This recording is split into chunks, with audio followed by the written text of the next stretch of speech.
प्रिय श्रोता ईश्वर पवित्र नाम आपण मानक समस्त को मोर नमस्कार।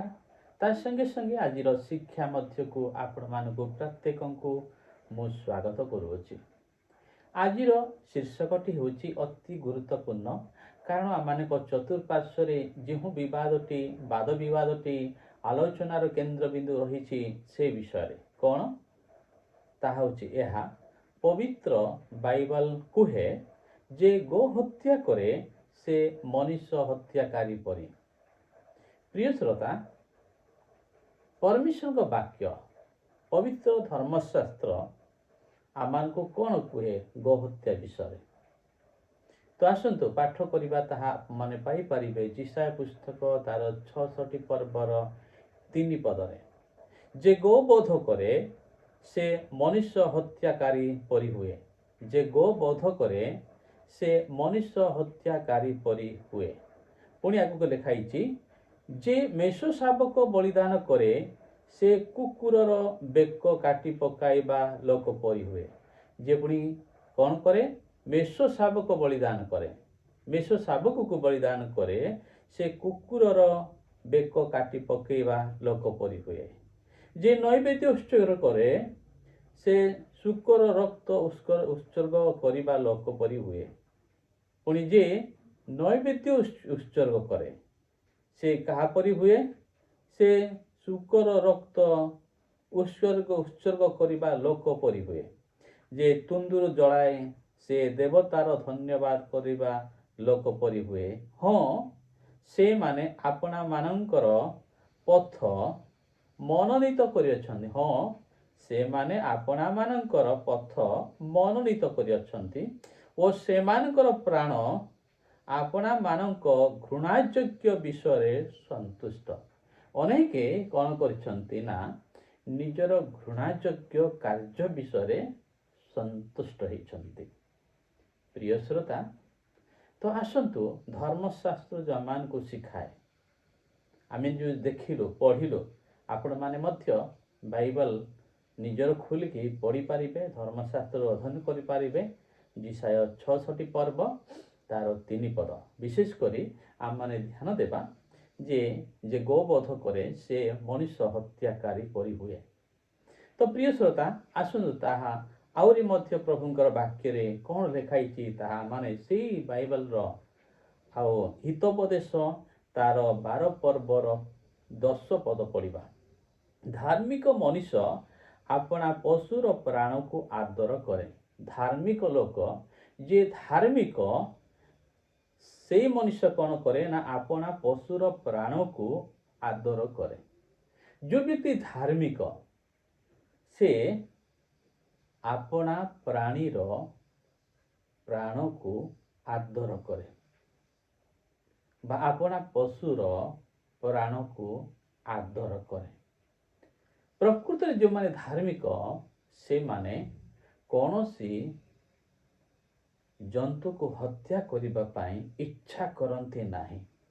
प्रकृति जो माने धार्मिक मनुष्य को मारिबा कथा छाड़ी दिंतु कौनसी पशु को हत्या करिया पाई बा कौनसी प्राणी को हत्या करिया पाई बा मारिबा पाई से मानकर हृदय केबे मध्य डाकिबो नहीं। कारण से माने धार्मिक अटंती।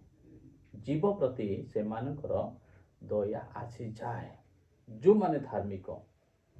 तो आज समाज आम देखुचु धर्म नारे मनुष्य मानक मध्य मारिबा पाई पछघुंचा हो नाहंती किंतु से माने निजको धार्मिक बोली दाबी करुछंती। किंतु सेही प्रकार धर्म कर्म कोटिकी नेब आम माने समस्ते जानिछु। आम माने समस्ते मनुष्यठू आम पाखरे बुद्धि अच्छी ज्ञान अच्छी। आम प्रत्येक को ईश्वर विवेक देइछंती कोटा भल कोटा मंद कोटा भल काम कोटा खराब काम। तो प्रिय श्रोता एटी आम हितोपदेश तार 12 पर्वर 10 पदर मध्य पाठ करुछु। धार्मिक मनुष्य अपना पशुर प्राण को आदर करे मात्र दुष्ट मानकर करुणा निष्ठुर। मात्र जो माने दुष्ट जो माने पापी जो माने दुष्ट जो माने पापी से माने କେବେ କରୁଣା କରନ୍ତି ନାହିଁ, ଦୟା କରନ୍ତି ନାହିଁ, ସେମାନେ ନିଷ୍ଠୁର ହୁଅନ୍ତି। ସେମାନେ ନିଷ୍ଠୁର ହୁଅନ୍ତି। ତ ପ୍ରିୟ ଶ୍ରୋତା, ଆସନ୍ତୁ ଆମେ ନିଜକୁ ଟିକେ ପଚାରିବା, ନିରବତାର ସହିତ ନିଜ ହୃଦୟକୁ ନିଜର ପ୍ରାଣକୁ ପଚାରିବା, ପରଖି ଦେଖିବା ଆମମାନେ ଧାର୍ମିକ ନା ଆମମାନେ ପାପୀ। ଯଦି ଆମମାନେ ଧାର୍ମିକ ବୋଲି ନିଜକୁ କହୁଛୁ, ତାହେଲେ ପ୍ରାଣୀମାନଙ୍କ ପ୍ରତି ଆମମାନଙ୍କ ଦୟା ହେବା ଦରକାର ଅଛି। ପ୍ରାଣୀମାନଙ୍କ ପ୍ରତି ଦୟା ହେବା ଦରକାର ଅଛି।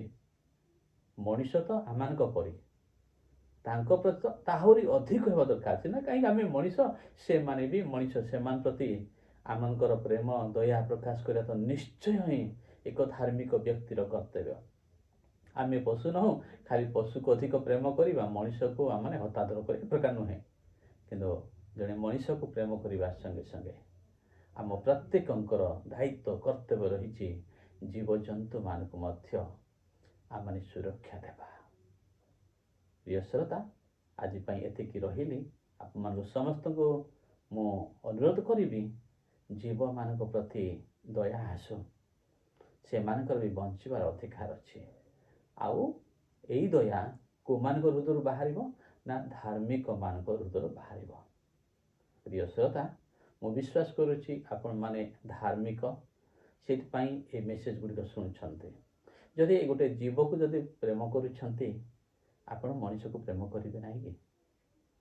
ଆମର ମଣିଷ, ଈଶ୍ୱର ଆମମାନଙ୍କୁ କେତେ ଦୁର୍ଲଭ ଜୀବନ ଦେଇଛନ୍ତି, ଉତ୍ତମ ଜୀବନ ଦେଇଛନ୍ତି, ଉତ୍ତମ ପ୍ରାଣୀକୁ ରଖିଛନ୍ତି। ଆଉ ଆମମାନେ ଧର୍ମକୁ ପ୍ରେମ କରିବା ବ୍ୟକ୍ତି। ଆଉ ଆସୁ ସେଥିପାଇଁ ଆମମାନେ ଧାର୍ମିକତାର ପରିଚୟ ଦେବା ଏ ଜଗତରେ। ମଣିଷମାନଙ୍କୁ ପ୍ରେମ କରିବା ସଙ୍ଗେ ମଣିଷ ପ୍ରତି ନିଜର ଦାୟିତ୍ୱ କର୍ତ୍ତବ୍ୟ ଯାହା ଅନ୍ୟମାନଙ୍କୁ ସାହାଯ୍ୟ କରିବା ସଙ୍ଗେ ସଙ୍ଗେ ପ୍ରାଣୀମାନଙ୍କ ପ୍ରତି ମଧ୍ୟ ଆମମାନଙ୍କ ଦାୟିତ୍ୱ ରହିଛି, କର୍ତ୍ତବ୍ୟ ରହିଛି, ସେମାନଙ୍କ ସୁରକ୍ଷା ପ୍ରତି ଆମେ ଧ୍ୟାନ ଦେବା। ଆପଣମାନଙ୍କୁ ସମସ୍ତଙ୍କୁ ନମସ୍କାର ଓ ଅନୁରୋଧ କରୁଅଛି, ଆପଣମାନେ ପ୍ରତ୍ୟେକ ସୁନ୍ଦର ହୃଦୟ ପାଇଛନ୍ତି, ଧାର୍ମିକ ହୃଦୟ ପାଇଛନ୍ତି, ତାହା ଆପଣଙ୍କ ପାଇଁ ହିଁ କାମ କରିବ। କିଏ ପାପ କଲା ତାହାର ସହଭାଗୀ ଆପଣ ହେବେ ନାହିଁ, କିନ୍ତୁ ଯଦି ତାହାର ସହଭାଗୀ ହେବେ, ତା କାମରେ ଯଦି ହସ୍ତ ଦେବେ, ଆପଣମାନେ ବି ସେଇ କାର୍ଯ୍ୟର ଅଂଶୀ ହେଉଛନ୍ତି। ଯଦି 4 ଜଣ ଚୋରି କରିବା ପାଇଁ ଯାଇଛନ୍ତି, ଯଦି ଜଣେ ଚୋରି କରେ କିନ୍ତୁ ସେଇ 4 ଜଣ ଯାକ ଧରାଯିବେ। ଏହା ଜଗତର ଯଦି ଏପରି ପ୍ରମାଣିତ ହୋଇ ଦୋଷାରୋପ କରାଯାଆନ୍ତା, ତାହେଲେ ସ୍ୱର୍ଗରେ କେତେ ଦୋଷାରୋପ ନ କରାଯିବ।